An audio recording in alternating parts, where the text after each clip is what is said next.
நண்பர்களே, உங்களை சந்திப்பதில் மீண்டும் எனக்கு மகிழ்ச்சி. இந்த உலகத்துல என்னென்னவோ நடந்துகிட்டு இருக்கு. ஆனா தேவ ஜனங்களுக்கு, அருமை நண்பர்களுக்கு, இந்த யூடியூப்பை பார்க்கிறவங்களுக்கு, யாரு கண்ணிலையாவது இந்த வார்த்தை பட்டு காதல கேட்டா அவங்க வாழ்க்கையில ஒரு பெரிய நன்மை வரும், ஒரு ஆசீர்வாதம் வரும், ஒரு விடுதலை வரும் என்ற ஒரு நம்பிக்கையோடு நாங்கள் பெற்றுக்கொண்ட இந்த சமாதானம், விடுதலை, சுகம், தெளிவு, இத மற்றவங்களும் பெற்றுக்கொண்டா நல்லா இருக்கும். இருளிலே போகாம ஒரு வெளிச்சத்தின் அனுபவத்துல வருவாங்கங்கிற எண்ணத்துல தான் இந்த வார்த்தையை உங்களுக்கு நம்ம சொல்லிக்கிட்டு இருக்கிறோம். இதை நீங்க கேளுங்க, சிந்திச்சு பாருங்க, உங்களுக்கு மிகுந்த பலனா மாறும். இந்த 40 நாளில் நான் தேவ வார்த்தையை உங்களுக்கு சொல்லிக்கிட்டு இருக்கிறேன். ஆலயத்துல பிரசங்கிக்கிற வார்த்தை. இந்த மார்க்கு சுவிசேஷத்துல பார்க்கும்போது ஒரு சம்பவம் இருக்கு. இயேசு கிறிஸ்துவின் சுவிசேஷத்தின் ஆரம்பம். அப்ப இது ஆரம்பிச்சாச்சு. எத்தனை விதமான சுவிசேஷம் பைபிள்ல இருக்கு, குறிப்பா இன்னும் நிறைய இருக்கு. ஒரு 7 காரியம் நேற்று உங்களுக்கு நான் சொன்னேன்.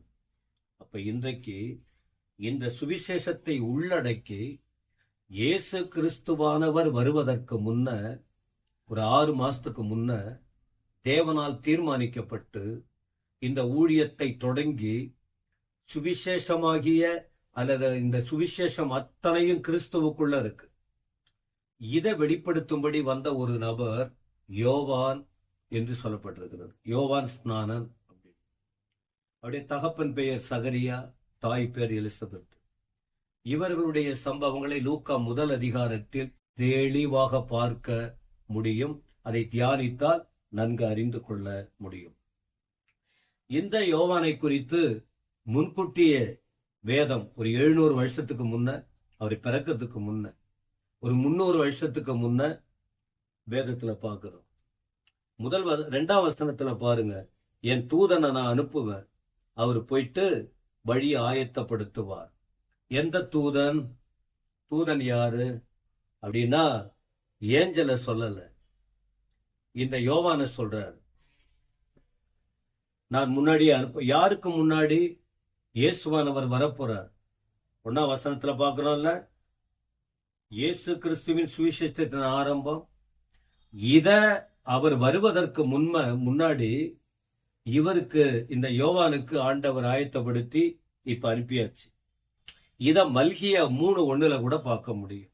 இங்க சொல்லப்பட்ட இந்த வார்த்தை மல்கியா 3:1 உங்களால அறிந்து கொள்ள முடியும். ஏசாயா 40 3-5, ஏசாயா 40:3-5 அவருக்கு வழியை ஆயத்தப்படுத்துங்க, அவருக்கு பாதைகளை செவை பண்ணுங்க என்று வனாந்தரத்துல கூப்பினுடைய சத்தம் சொல்லி இருக்க தீர்க்கதரிசிகளான ஆகமங்களில் எழுதி இருக்கிற பிரகாரம் இப்ப மல்கியாவுல சொல்லி இருக்கு, ஏசாயாவுல சொல்லி இருக்கு. இந்த யோவானை குறித்து நாம பார்க்க முடியும். அதுல இன்னும் கொஞ்சம் பாருங்க, இவர் என்ன செஞ்சார் அப்படின்னா 4ஆம் வசனத்துல இவர் வனாந்தரத்துல தங்கி இருக்கார். வனாந்தரத்துல தங்கி இருந்து அங்குள்ளதான சாப்பாடு சாப்பிடுறார். அவர் போட்டிருக்கிற உடை, அவர் அறையில இடைக்கச்சை, வார்க்கச்சை, வெட்டுக்கிளி, காட்டுத்தேன், அதை புசித்திருக்கார். இது பைபிள்ல சொல்லி இருக்கு, எதை சாப்பிடணும் எதை சாப்பிடக்கூடாதுன்னு, லேவியர் ஆகமத்துல. அதுல சொல்லப்பட்டபடியே இவர் அந்த ஆகாரத்தை ஏற்றுக்கொண்டிருக்கிறார். அதுதான் அவர் அங்கிருந்து அவரு ஊழியத்தை தொடங்கினார். ஆனால் அவர் கொடுத்த செய்தி என்ன அப்படின்னு பார்க்கும்போது, யோவான் வனாந்தரத்துல ஒரு பிரசங்கம் பண்றார். என்ன? பாவ மன்னிப்பு, மனம் திரும்புதல். இவர் வந்ததே வழி ஆயத்தப்படுத்த. ஆனா இவர் வளர்ந்த பிறகு, தெளிவடைந்த பின்பு இவர் பிரசங்கத்தை பண்றார். ஏன்னா வார்த்தை முக்கியம், கடவுள் வார்த்தை. தேவ வார்த்தைய சொல்லாம ஒருவர் தெளிவடைய முடியாது. அதனால அன்றைக்கும் அதை போல செய்தி தான் இன்றைக்கும் தேவ செய்தி கொடுக்கப்படுது. கேட்பதற்கு காதுள்ளவர் கேட்க கடவர். அப்ப அந்த அவர் கொடுக்கிற செய்தி என்ன? ஜனங்கள் எல்லாம் பாவத்துல விழுந்து போயிட்டாங்க ஆரம்ப நாள் முதல். அப்போ ஒரு பரலோகத்திலிருந்து வர வார்த்தை வந்து ஒரு ஊழியக்காரர்களை ஆயத்தப்படுத்தி மற்றவர்கள் கேட்க வேண்டும் என்று சொல்வதின் நோக்கமே பாவத்திலிருந்து மனுஷன் மனம் திரும்ப வேண்டும், பாவ மன்னிப்பை பெற்றுக்கொள்ள வேண்டும். மனுஷன் எல்லாருமே பாவிங்க தான். இயேசு கிறிஸ்துவை தவிர இந்த உலகத்துல எல்லாரும் பாவிகள் தான். இப்போ பாவ மன்னிப்புக்கென்று மனம் திரும்பணும், மனசு மாறணும், பாவத்திலிருந்து விடுதலை பெறணும், மன்னிப்பு பெற்றுக்கொள்ளணும் என்ற செய்திய யோவான் பிரசங்கம் பண்ணி கொண்டிருந்தார். இவர் இருந்த இடத்துல அநேக ஜனங்க இருந்தாங்க. நகரத்துல உள்ளவங்களும் கவனிச்சாங்க. நகரம் அந்த ஏரியாவில் இருந்த மலை தேசத்தில் உள்ள ஜனங்களும் கவனிச்சாங்க. தேசத்தில் உள்ள ஜனங்கள், நகரத்தில் உள்ள ஜனங்கள், இப்படி ஒரு மனுஷன் வனாந்தரத்துல பிரசங்கம் பண்ணி கொண்டிருக்கிறார். இதுவரைக்கும் நாம் அதை போல செய்தி கேட்கல அப்படின்னு சொல்லிட்டு கூட்டம் கூட்டமா வர்றாங்க.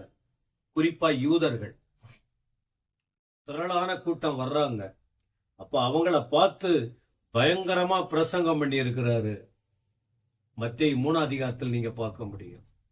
மத்தேயு சுவிசேஷத்துல பயங்கரமா அவர் பேசியிருக்காரு. எப்படி உச்சரித்திருக்காருன்னா, விரியன் பாம்பு குட்டிகளே. ஆனா அவங்க வசனத்தை கேட்டவங்க, ஆனா கடவுள் வார்த்தைக்கு செவி கொடுக்கல. அதனால இப்படி வைராக்கியமா அவர் பிரசங்கம் பண்ணாங்க. அப்ப அப்படி பிரசங்கம் பண்ணும்போது இப்ப சொன்ன அந்த வார்த்தை பாருங்க, 5ஆம் வசனத்துல, யூதேயா தேசத்தார் அனைவரும் எருசலேம் நகரத்தார் யாவரும் அவனிடத்திற்கு போனாங்க. அப்போ அவர் சொல்லப்படுகிறவா, இது கர்த்தருடைய நடத்துதல், தேவ நடத்துதல்.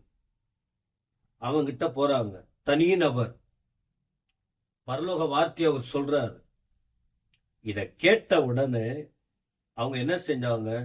தங்கள் பாவங்களை அறிக்கையிட்டார்கள். தேவ வார்த்தை. நான் ஏற்கனவே சொன்னேன், எல்லாருமே இந்த உலகத்துல பாவிங்க. பாவத்திலிருந்து விடுதலை பெற வேண்டும். பாவத்தோடு ஒரு மனுஷன் வாழ்ந்தால் அவன் வாழ்க்கை பரிதாபம். பாவத்தோடு ஒரு மனுஷன் மரித்தால் மரணத்துக்கு பிறகு அவனுடைய வாழ்க்கை, பைபிள்ல சொல்லிக்கிட்டு இருக்கிறோம், அது பயங்கரமா இருக்கு. அப்போ ஒரு மனுஷனுக்கு நற்செய்தி தேவை, நல்ல செய்தி தேவை. இந்த செய்தி கொடுக்கப்பட்டது. யோவான் பிரசங்கம் பண்றாரு. அதை கேட்டவர்கள் தேசத்து மக்களும் நகரத்து மக்களும் அவன் இருக்கிற இடத்துக்கு போயிட்டு அந்த வார்த்தை கேட்க கேட்க இருதயம் குத்தப்பட்டது. பாவங்களை அறிக்கையிட்டாங்க. அறிக்கையிட்ட பிறகு அவங்க என்ன செய்யணும்? ஞான ஸ்நானம் எடுக்கணும். இது வேதத்தின் ஒழுங்கு. இது மற்றவங்களுக்கு தெரியாது. இப்ப பைபிள் படிக்கிறதுனால தான் நாங்களும் இதை பிரசங்கம் பண்றோம். அன்னைக்கு உள்ளவங்களும் சொன்னாங்க. ஆனா இதை தெரியாதவங்க மதமாற்றம் பண்றாங்க. தெரியாதவங்களுக்கு தெரியல.